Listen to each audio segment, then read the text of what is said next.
The Capitol Hill Show with Tim Constantine. Serving Washington, D.C. and all of America.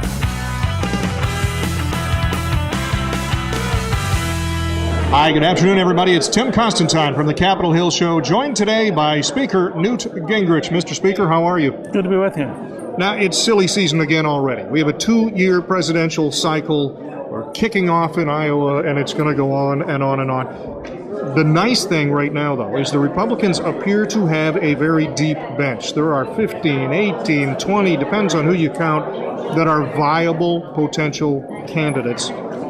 As you handicap the field right now, how good of a chance do the Republicans have to do? I know a lot changes in 2 years, but how good of a chance do the Republicans have to take the White House in 2016? Well, I think if they focus on solving problems and they focus on developing new and better approaches to things, they're going to have a very good chance, because I think people are not going to want 4 more years of the Obama disaster, and I think it's very hard for the Democratic nominee to not be tied ultimately to Obama. So if the question becomes, 4 more years or do something that works, I think something that works is going to win. One of the things you did very effectively was work with a Democratic president. Can they do that now? Will this president work with the Republican Congress? Oh, I think only to a tiny degree. I think he is so aloof and so radical, and I get the sense he doesn't like people.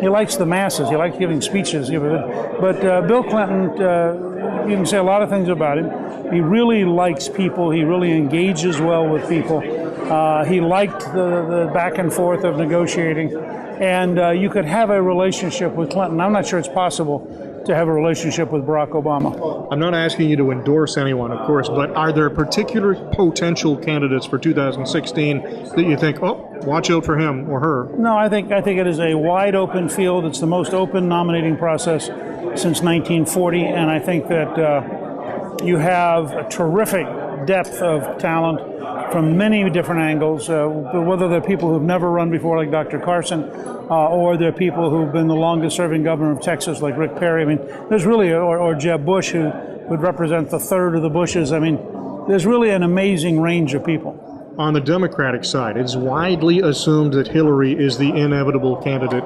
Is she? Well, first of all, you have to wonder whether or not she'll run. I mean, everything says she will run.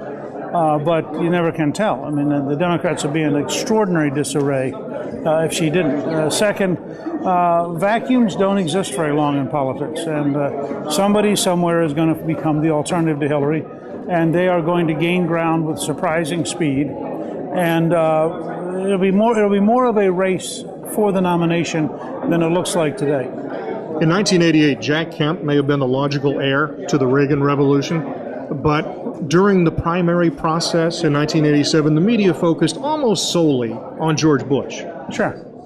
Right now, already, I've seen a lot of media attention focused to Jeb Bush and Mitt Romney. Will some of the conservative candidates be forgotten by the media, or is it just a different world today and it's hard to forget anybody? Well, look, there are two things. First of all, the sitting vice president of 8 years of serving with Ronald Reagan has an enormous institutional advantage, and that's what George H.W. Bush had. It was a huge institutional advantage.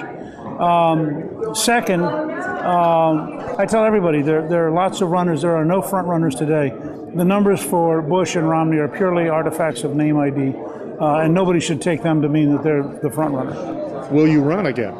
I doubt it, but I think there are issues that are developing and evolving, and we're going to stay part of the process as citizens, and we'll see. Never say never. All right. Yeah. You have no idea where the world's going to be a year from now. Speaker Gingrich, a pleasure. Thank you, my friend. Good to be with you. Thanks. You're listening to the Capitol Hill Show with the voice of reason, Tim Constantine.